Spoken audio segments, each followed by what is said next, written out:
उन लोगों का आंदोलन जो है उसको एकदम सख्ती के साथ कुचल देना चाहिए। हम सरकार से यह आग्रह करेंगे, इसलिए कि आम किसान से लोगों को कुछ लेना देना नहीं है। उसको बड़े बड़े लोग किसान हैं, भू माफिया है, माने कांग्रेस पार्टी के बहकावे पर लोग ऐसा करते हैं। सब कांग्रेस का चाल है, इसमें वहाँ किसान नहीं है। अभी आपने देखा होगा कि कांग्रेस का 5-7 सांसद भी झंडा लेकर के मार्च कर रहे थे। ये सब राहुल जी का जो नीति है, देशद्रोही नीति, समझ गया।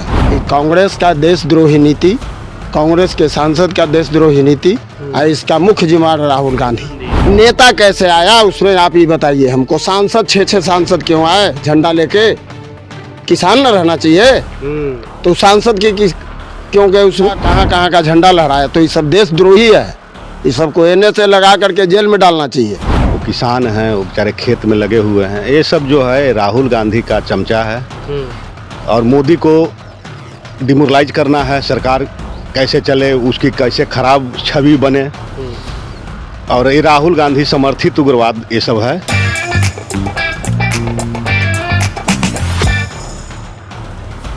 नमस्कार, मैं निगम नारायण और आप देख रहे हैं एनएमएफ न्यूज का खास कार्यक्रम बोल भारत। बोल भारत के आज के इस एपिसोड में हमारी मौजूदगी पटना से सटे पुनपुन के गांव में है। अलावलपुर गांव है, ये अलावलपुर गांव में है और यहाँ पर हम बिहार के किसान हमारे साथ जुड़े हुए हैं। देखिए, एक बार फिर से पिछली बार की तरह इस बार भी हरियाणा और पंजाब के किसान दिल्ली में प्रदर्शन कर रहे हैं, उग्र प्रदर्शन कर रहे हैं। अब भाई, जब बात किसानी को हो तो उसमें बिहार कैसे पीछे रह सकता है? बिहार जो है किसानों के बल पे ही चल रहा है। बिहार की व्यवस्था किसानी संभाले हुए हैं ज़्यादातर। अब ऐसे में बिहार के किसान खेती किसानी कर रहे हैं, प्रदर्शन नहीं कर रहे हैं। बिहार के किसानों से बातचीत करते हैं कि ये लोग कैसे देख रहे हैं जिस प्रकार से हरियाणा पंजाब के किसान जो है वो आंदोलन कर रहे हैं दिल्ली में। क्या नाम हुआ अंकल?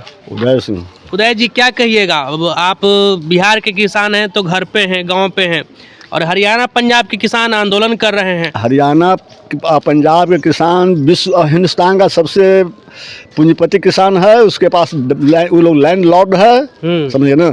उन लोगों का आंदोलन जो है उसको एकदम सख्ती के साथ कुचल देना चाहिए। हम सरकार से यह आग्रह करेंगे। जब किसान होकर किसान के लिए ऐसा बात बोल रहे हैं, इसलिए कि आम किसान से लोगों को कुछ लेना देना नहीं है। उसको बड़े बड़े लोग किसान हैं, भू माफिया है, समझ। और वो वहाँ वो ठीक है, माने कांग्रेस पार्टी के बहकावे पर लोग ऐसा करते हैं। उनके पास कोई अथी नहीं है। एमएसपी बढ़ाने की बात कर रहा है कर रहे हैं वो लोग। कांग्रेस में 14 के पहले एमएसपी क्या था हिंदुस्तान के, बता दीजिए आप। एमएसपी पर कितने फसल खरीदे जाते थे? आज कितने फसल एमएसपी पर खरीदे जाते हैं? अब आज उसका कीमत क्या है?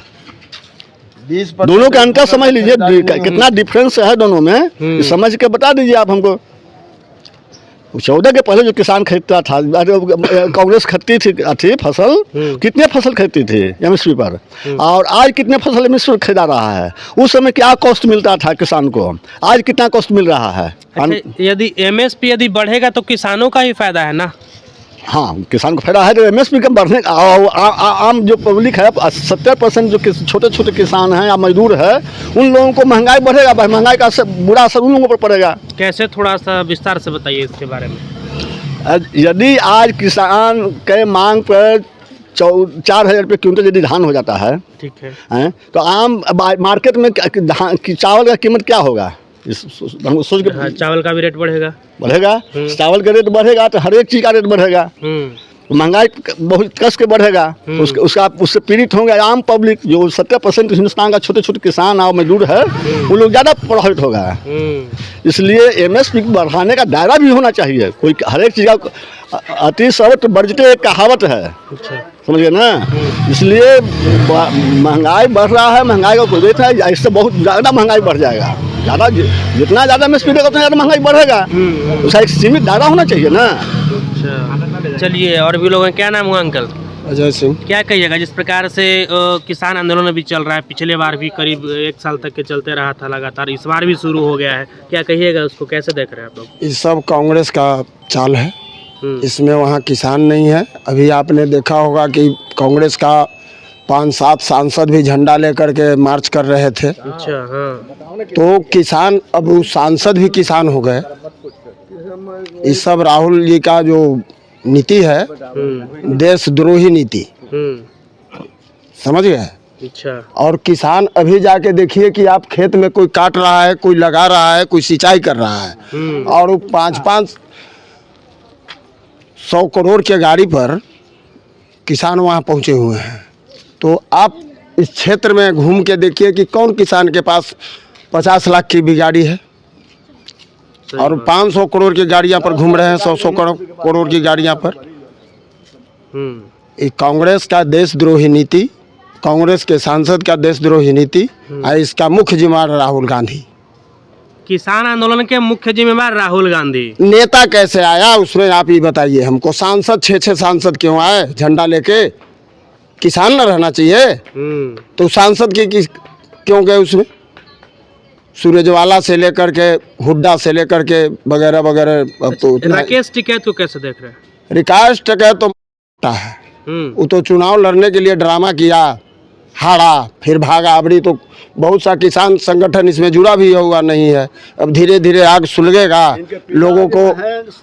महेंद्र सिंह टिकैत जो थे वो किसान नेता थे, अच्छा। लेकिन ये राजनेता बन गया। अथी है, प्रयास है कि हम नेता बन जाएं, समझ गए ना। हाँ, चुनाव लड़ा, अथी हुआ, लोगों को बरगला कर चाहता है राजनीति में आना। बस उनका एक ही मकसद है, दूसरा कोई मकसद नहीं है। मतलब नेम फेम कमा के राजनीति में आके चुनाव लड़ रहे हैं। राजनीति में आने का अथी है, राजनीति में आए, इलेक्शन लड़े, हारे, अथी हुए, समझ गए ना। इनके पिताजी जो थे महेंद्र सिंह टिकैत, वो वास्तविक किसान नेता थे, और उस समय तक उनका पॉलिसी दूसरा था। लेकिन इन लोगों का पॉलिसी चेंज हो गया है।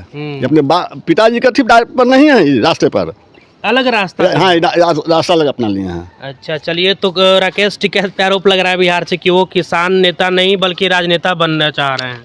चुनाव लड़े ना, तो किसान नेता चुनाव से क्या मतलब है उसको? आपको तो मैं पहले भी बताया कि 6-7 सांसद झंडा लेके मार्च करने की क्या ज़रूरत थी। दूसरी चीज़, जब पुलिस गवर्नमेंट कानून व्यवस्था के दायरे में रह करके उन लोग को किया, उसके बाद बैरिकेडिंग तोड़ने की क्या मकसद थी? सांसद पर चढ़ जाओ, ठीक है। अगले बार सांसद पर चढ़ा, लाल किला पर लोग चढ़ गया, और दूसरा झंडा लहरा लेते। और झंडा कहाँ का झंडा लहराया। तो ये सब देशद्रोही है, ये सबको एने से लगा करके जेल में डालना चाहिए। अच्छा, चलिए। और भी एक और अंकल हैं, क्या नाम हुआ अंकल? संजय सिंह। कैसे देख रहे हैं संजय जी, जिस प्रकार से किसान जो है आंदोलन कर रहे हैं, और आप बिहार के किसान जो हैं खेती गृहस्थी भी कर रहे हैं यहाँ पे? बिहार तो पिछड़ा स्टेट है, और जो हरियाणा, पंजाब, वो किसान हैं, वो बेचारे खेत में लगे हुए हैं। ये सब जो है राहुल गांधी का चमचा है, और मोदी को डिमोरलाइज करना है। सरकार कैसे चले, उसकी कैसे खराब छवि बने, और ये राहुल गांधी समर्थित उग्रवाद ये सब है। ये सब को हम एक फौजी आदमी हैं। अच्छा, आप फौजी हैं? हाँ, और इसको सख्ती से कुचल देना चाहिए। एक ये सब फंडिंग हो रहा है विदेश से, और ये सब कांग्रेस समर्थित उग्रवादी है। मोदी को बदनाम कैसे किया जाए, और इसको एकदम सख्ती से, मतलब एक तरह से एकदम सख्ती, मतलब कि एकदम जैसे हमारा पाकिस्तान के साथ रिलेशन हो, इससे इन लोग के साथ रिलेशन करके उड़ा देना चाहिए। अच्छा। हाँ, तो ये किसानों के लिए ही मांग कर ये सब किसान नहीं है, ये सब कांग्रेस का चमचा है, दलाल है। राहुल गांधी का भूमाफिया, ये सब अरबपति आदमी है। ये सब के वहाँ बिरयानी चलता है दिल्ली में। और जहाँ तक बिहार का बात है किसान का, ये तो बेचारा, हम बिहार ऐसी गरीब है, पिछड़ापन है। इनको जाने के लिए दिल्ली कहाँ पैसा है किसान का। अच्छा, सही बात है। अरे अभी फसल लगाने का समय है ना जी, जी। गेहूं, चना, बूट, मसूर, धान कट रहा है वगैरह वगैरह। तो आप घूम के जाके खेत में देखिए कि किसान जो है सो उसमें लगे हुए हैं। ये ठंडी के सीजन में भी आई सब वहाँ ऐसो आराम के जिंदगी जी रहा है सिंधु बॉर्डर पर। तंबू गड़ता है, ऐसी तंबू गड़ता है, ऐसे तंबू गड़ता है उसमें। और कौन किसान को, अगर बिहार के किसान को, जो असली किसान है, उसको अपना काम छोड़ करके दूसरे काम में उजा रहा है कि नहीं, अगर मैं चला जाऊंगा तो मेरा फसल आज नहीं लगेगा, 4 दिन के बाद मेरा फसल खेत कवर जाएगा, फसल नहीं हो पाएगा। अच्छा, सही बात है। अच्छा अंकल, आप बताएं, क्या फौजी थे या हैं अभी? हम तो अभी रिटायर हो अभी गए। रिटायर हो गए। कब रिटायर हुए? 23 में। 23 में रिटायर हुए हैं, तो करीब इधर 10 नहीं, साल 24 में अभी, 24 में, हाँ। मतलब 10 साल से मोदी जी भी इधर प्रधानमंत्री हैं, तीसरा टर्म उनका चल रहा है। अब ऐसे में आप कांग्रेस के शासन में भी आप अपना जो है हाँ, सेवा रहे दिए हैं। होंगे। हाँ। अंतर क्या नजर आया? आप एक फौजी अंतर यह आदमी है हैं। कि फौज का मुराल अप है, और जो पाकिस्तान से एक गोला चलता था तो इधर से उसका गिनती नहीं होता कितना गोला चलेगा, ये फर्क है। और पहले क्या होता था? पहले होता था कि उधर से गोला चल रहा है, छिपे रहिए बैंकर में, कोई पावर नहीं है आपके पास। लेकिन मोदी जी आने के बाद फौज का मुराल इतना हाई है कि उधर से अगर एक गोला छूलेगा, अगर इंडिया में गिरेगा तो इधर से कितना गोला उधर जाएगा उसका काउंटिंग नहीं है। मतलब पहले छेड़ेंगे नहीं, लेकिन कोई छेड़ेगा हाँ, छोड़ेंगे नहीं। राजनाथ जी का डायलॉग है हाँ। कि हम अगर छेड़ेंगे नहीं, अगर छेड़ दिया तो हम छोड़ेंगे नहीं। अच्छा, ये बात है। हाँ, ये फर्क है मोदी जी में। मोदी जी में और कांग्रेस में हाँ, यही अंतर यही है। अंतर है। चलिए, क्या नाम हुआ दादा? राजकिशोर सिंह। यहाँ क्या कर रहे हैं? आपको तो आंदोलन करना चाहिए था दिल्ली जा करके। हम जनता के सेवा करते हैं। अच्छा, जनता की सेवा कर रहे हैं। तो वहाँ भी तो किसान आंदोलन हो रहा है, तो वहाँ भी किसान का वो सेवा हमसे सेवा नहीं ना होगा, वो में बहुत बड़ा आदमी है। हाँ, तो हम गरीब आदमी होम्योपैथिक डॉक्टरी करते हैं, तो वही से चल रहा है। अच्छा।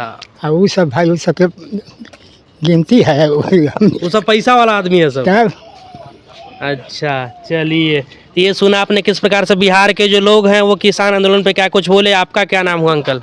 हमारा नाम हुआ अनुज सिंह। अनुज सिंह, क्या करते हैं?